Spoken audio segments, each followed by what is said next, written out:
Ahí Compañeros, estamos, compañeras, perfecto. muchas gracias por la invitación del instituto.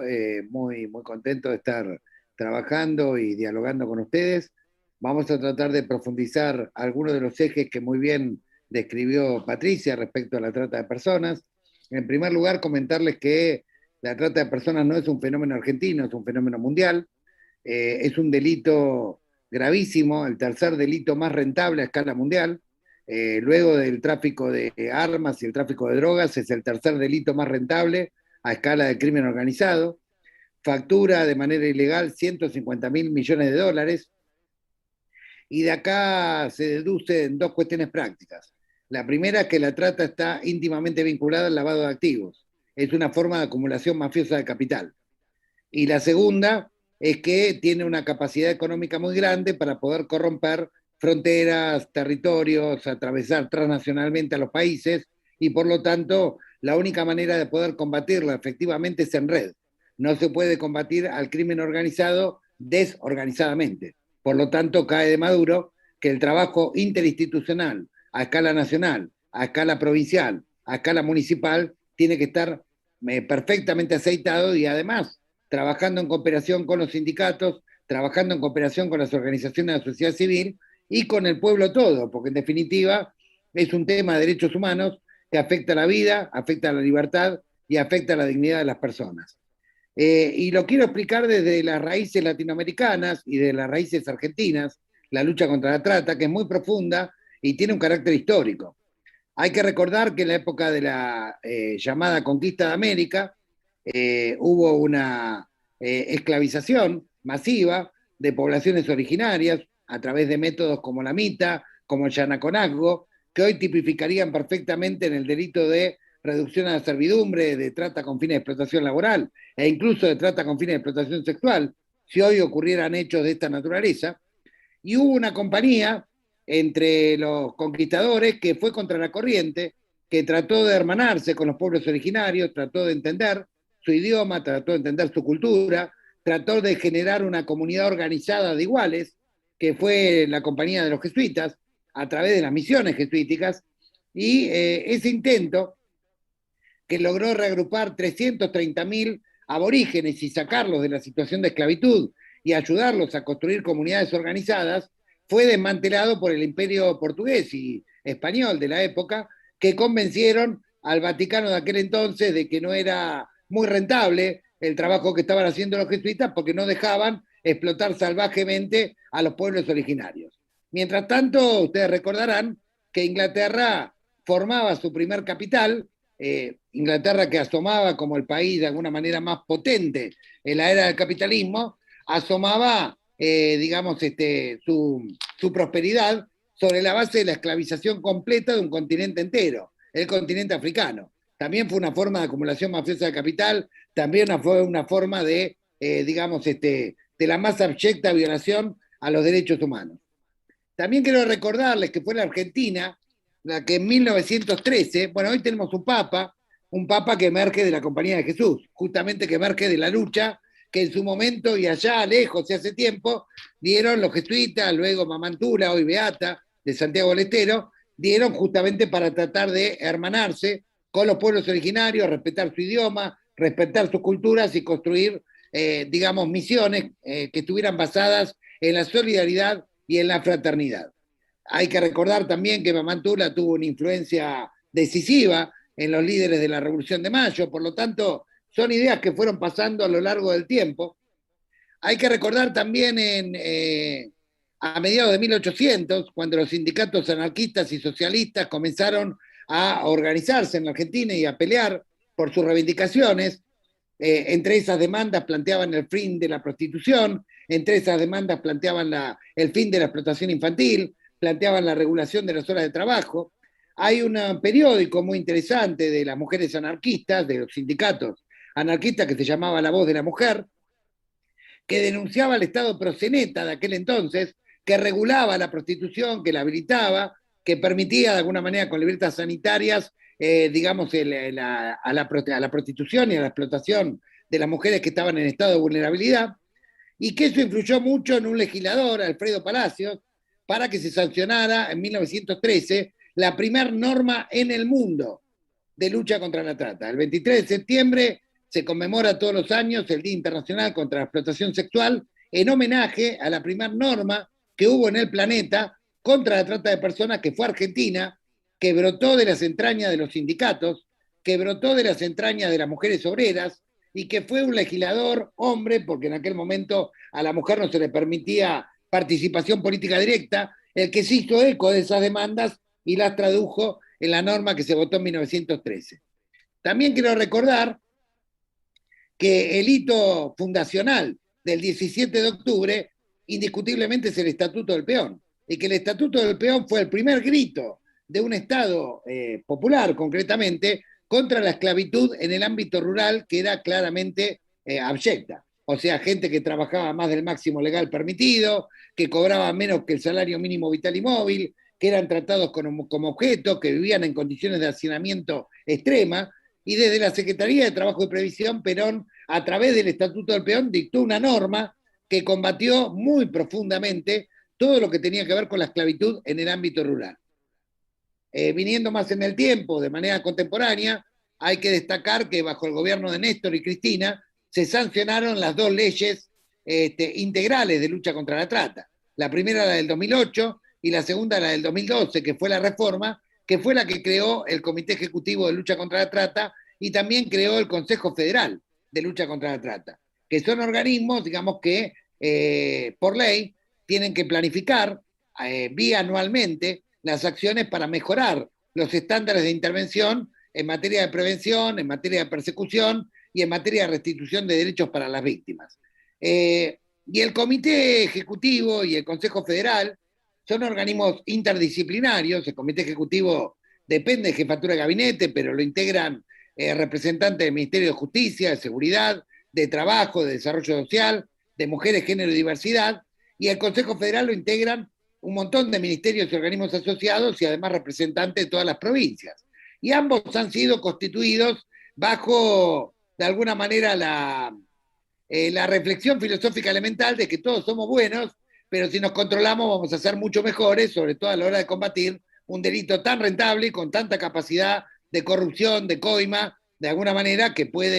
afecta de alguna manera a todos los estados. Por lo tanto, el multicontrol, que es algo recomendado en todas las convenciones internacionales, en la Argentina está plasmado en la ley y está materializado a través del funcionamiento interdisciplinario del Comité Ejecutivo y del Consejo Federal, que a su vez controla al Comité Ejecutivo como corresponde. La Argentina hoy está, según la evaluación internacional que más se tiene en cuenta, en Naciones Unidas, en la OEA, que es la que hace el Departamento de Estado todos los años, y la hace con 250 países, entre los 28 países que mejores estándares tienen en la lucha contra la trata de personas. Por primera vez un gobierno peronista está en la primera A, incluso para aquellos que no tienen mucha simpatía por él. Pero claramente esto tiene que ver, digamos, con que los esfuerzos que ha hecho este gobierno en materia de lucha contra la trata son consecuentes con su tradición y son consecuentes con su historia. ¿De qué diagnóstico partimos? Partimos del diagnóstico de que tenemos que reparar dos grandes problemas en materia de lucha contra la trata. El primero de ellos es que hemos tenido año tras año una capacidad cada vez mayor para poder denunciar y para poder rescatar víctimas del delito de trata sexual, de trata laboral, de trata en el contexto de explotación infantil. Hemos tenido capacidad, de hecho hemos rescatado más de 18.000 personas desde el 2008 a la fecha. Sin embargo, no hemos tenido la suficiente capacidad para restituir derechos a las personas que son rescatadas de esos delitos. Restituir derechos significa en la práctica garantizar trabajo estable, garantizar acceso a la vivienda, garantizar acompañamiento terapéutico, garantizar salud y educación para las víctimas. Lamentablemente, el 80% de las víctimas que fueron rescatadas al poco tiempo volvieron a una situación de extrema vulnerabilidad y muchas veces volvieron a ser revictimizadas. Es justamente lo que el gobierno de Alberto Fernández quiere evitar por todos los medios, y por eso en el actual plan bienal uno de los ejes estratégicos fundamentales es garantizar la restitución de los derechos para las víctimas. ¿Cómo? Bueno, el Ministerio de Trabajo ya ha puesto en ejecución el primer plan de capacitación e inserción laboral para víctimas de trata. Actualmente hay una treintena de personas que fueron rescatadas de situaciones de esclavitud sexual, que se están capacitando en oficio, que cobran un salario durante un año garantizado por el Ministerio de Trabajo y que al final de ese año tienen que ser incorporadas en el ámbito público o privado para tener trabajo estable. En el ámbito provincial tenemos una provincia que hizo punta, que es la provincia de Catamarca, que ha votado una ley para la inserción laboral de personas que eran víctimas de trata en el ámbito privado. ¿Qué significa en la práctica esto? Que toda empresa que contrate a personas que fueron víctimas del delito de trata, obviamente resguardando la confidencialidad de los datos, el gobierno provincial le garantiza la reintegración de las cargas sociales durante un año a la empresa que tome esa iniciativa. También en el ámbito municipal, municipios como el de San Miguel de Tucumán, que picó en punta, municipios como el de Santa Lucía, hoy mismo, mientras estamos dando esta charla, hace unas horas en Chilecito, La Rioja, municipios como el de Virasoro y varios municipios más están votando cupos de reinserción laboral para víctimas de trata, garantizando que el 1% de los contratos disponibles en todas las modalidades contractuales sean reservados para personas que han sido rescatadas de ese delito, digamos, tanto desde el punto de vista sexual como desde el punto de vista laboral. También estamos trabajando con el Ministerio de Desarrollo y Hábitat y hemos firmado un convenio marco para garantizar un estatuto especial de acceso a la vivienda.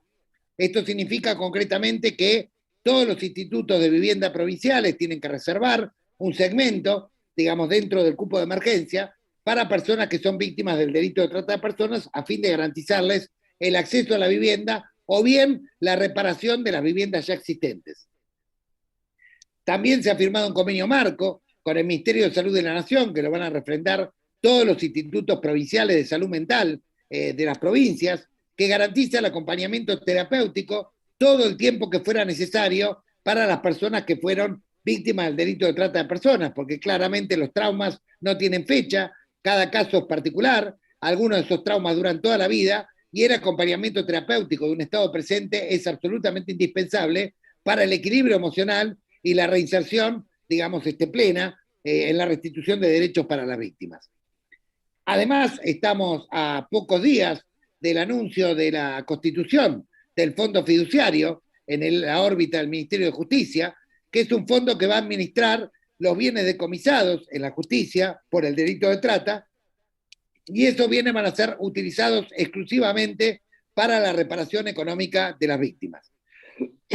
Por lo tanto, estamos pensando bien en términos peronistas, en términos de trabajo, en términos de vivienda, en términos de acompañamiento terapéutico, en términos de reparación económica. Estamos pensando claramente en restituir los derechos, en la medida de lo posible, a todas las personas que fueron víctimas de la explotación sexual o la explotación laboral. Y en el mientras tanto estamos trabajando con todo un abanico de programas, como el Potenciar Trabajo, como el programa Acompañar del Ministerio de Mujeres, Género y Diversidad, como los programas de ayuda urgente del Ministerio de Desarrollo Social, como las prestaciones por explotación laboral del RENATRE para las personas que son rescatadas del ámbito de la esclavitud rural, un paquete de programas que atienden la emergencia mientras tratamos de garantizar el acceso efectivo al trabajo, el acceso efectivo a la vivienda y el acompañamiento terapéutico. Estamos en proceso de plena construcción de estos derechos en el marco de este plan bienal, pero tenemos la confianza de que vamos a llegar a buen puerto y que vamos a lograr de alguna manera que las personas que sean rescatadas del delito de trata nunca más vuelvan a ser revictimizadas o esclavizadas. Ese es uno de los desafíos más importantes que estamos encarando actualmente dentro de un plan bienal que tiene 100 acciones con 44 organismos del Estado, de los 3 poderes, pero la restitución de derechos es uno de los ejes nodales. Otro de los ejes nodales claramente tiene que ver con lo que dije al principio. Si la trata de personas es el tercer delito más rentable, si factura 150.000 millones de dólares en el mundo de manera anual, está claro que la trata está vinculada al lavado de activos. Por lo tanto, tenemos que tratar de profundizar la persecución y las investigaciones para llegar a los que cuentan los billetes. Es decir, porque hoy tenemos, desde el 2008 a la fecha, 530 sentencias judiciales firmes, donde tenemos una hermosa colección de perejiles. Bien condenados, pero perejiles. Quiero decir, por ejemplo, si vemos los casos de explotación en el ámbito textil, está condenado el tallerista, nunca la marca. Si vemos en el ámbito rural, está condenado el cuadrillero o el capataz, nunca el dueño del campo, nunca la empresa que realmente se beneficiaba económicamente. Cuando vemos el panorama en el ámbito de la trata sexual, está condenado él o la proxeneta, pero no la red de arriba, que es la que financiaba o la que se beneficiaba económicamente de esta explotación. Por lo tanto, a nosotros nos parece estratégico, indispensable, nodal, la fusión del Comité de Lucha contra la Trata con dos organismos clave del Estado. Uno, la FIP. La FIP justamente el año pasado ha creado, para poder trabajar en esta perspectiva, una división contra el trabajo ilegal, con el cual está empezando a abordar un montón de situaciones de explotación en el ámbito laboral, particularmente en el ámbito rural, con resultados bastante interesantes. Por ejemplo, recuerdo un allanamiento a principios de este año en el interior del Chaco, donde se rescataron 76 personas de una empresa que se llama MSU. MSU es la segunda exportadora de soja en la Argentina. Por lo tanto, los resultados ya empiezan a verse claramente y se empieza a vincular a los grandes explotadores, digamos, con la esclavitud rural. En segundo lugar, el segundo organismo que tenemos que incorporar claramente a esta batalla, de manera permanente, es a la Unidad de Información Financiera, a la UIF, que es justamente la que investiga todo lo que tiene que ver con lavado de activos y necesitamos que participen en las investigaciones preliminares, que capaciten a los funcionarios, que sean creyentes en causas judiciales y que los persigamos hasta la raíz a las redes de trata, porque la manera más efectiva de desmantelar a la red de trata es básicamente desmantelar su base económica. Desmantelando su base económica, las redes no pueden, digamos, seguir operando. En cambio, si lo único que hacemos es cazar perejiles, como ocurre muchas veces con el narcotráfico, que ustedes lo saben bien, está lleno, está repleta las cárceles de personas que participaban del circuito narcomenudeo y está vacía de grandes narcos, digamos, que son los que realmente ordenan el circuito. Bueno, en la trata pasa exactamente lo mismo. Nosotros hemos preparado con jefatura de gabinete un decreto para incorporar a la UIF y a la FIP de manera permanente a la lucha contra la trata dentro del Comité Ejecutivo de Lucha contra la Trata, pues nos parece que dentro de la pelea cotidiana no puede estar solamente trabajo, seguridad, justicia, desarrollo, mujeres, sino que también tiene que estar la FIP y la UIF, dado que tenemos que abordar la dimensión económica, porque de esta manera desmantelamos a las redes y por otra parte, todo ese dinero que se decomisa va al fondo fiduciario para reparar a las víctimas. Es decir,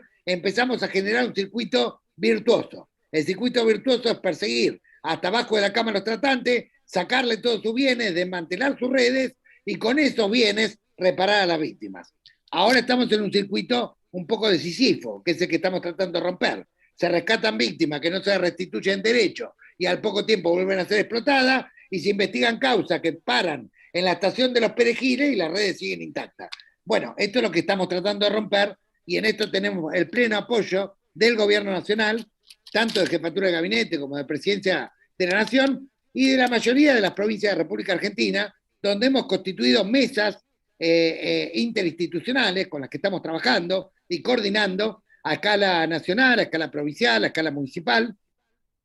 cosa que nos parece fundamental porque nosotros pensamos que no puede un comité ejecutivo que tiene por función mejorar los estándares de lucha contra la trata y los estándares de restitución de derechos, no puede opinar desde el centro porteño sin conocer la realidad material que se vive concretamente en cada una de las provincias y muy particularmente en las zonas calientes, como por ejemplo la frontera norte de Salta, como por ejemplo la frontera seca en Clorinda, como por ejemplo la triple frontera, como por ejemplo lo que está ocurriendo en Río Grande, bueno, en fin, tenemos que estar donde ocurren los hechos y por eso este comité trabaja de manera íntegramente federal, tiene un delegado por cada provincia, un delegado por cada sección de la extensa provincia de Buenos Aires, y cada uno de estos delegados trabaja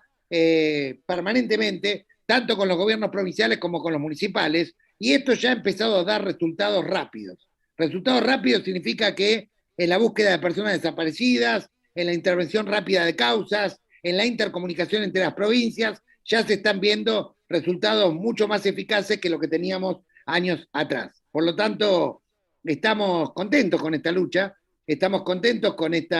desafío que estamos tratando de afrontar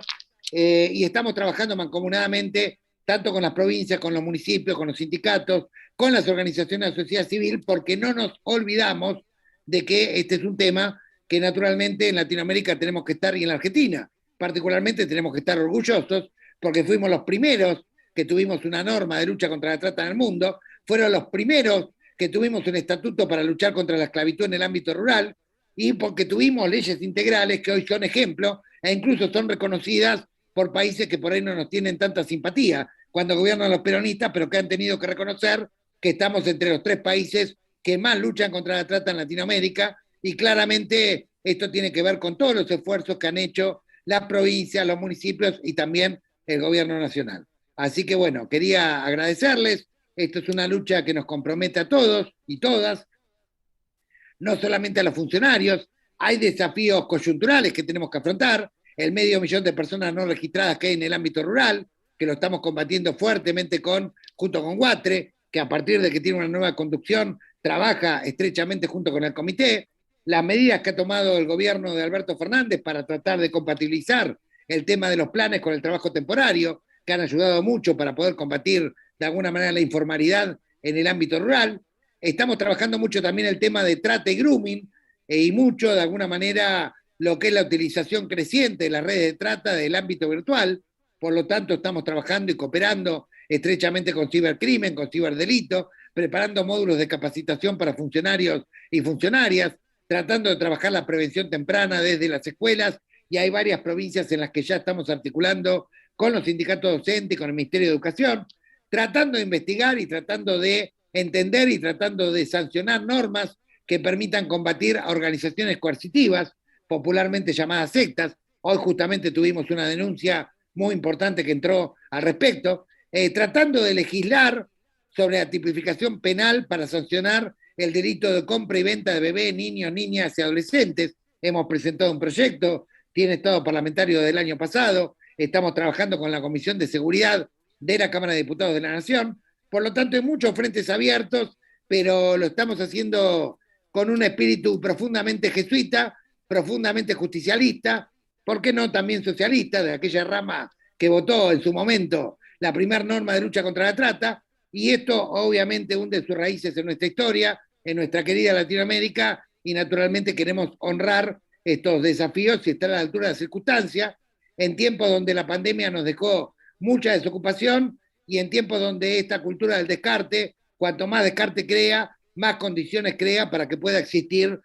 vulneración de derechos como la trata de personas. Por eso es un tema que tenemos que combatir en red, que tenemos que combatir mancomunadamente. Nuestro sueño es que, así como la sociedad argentina, a partir de su dolorosa historia y de su resistencia y su lucha, comprendió que había un nunca más en materia de desaparición de personas por razones políticas o ideológicas, también comprenda que tiene que haber un nunca más en la desaparición de personas con fines de explotación sexual, laboral o de tráfico de órganos, y que tenemos que combatir mancomunadamente estos delitos, tal cual como nuestra historia señala que lo hemos hecho en varios periodos de ella. Así que bueno, muchas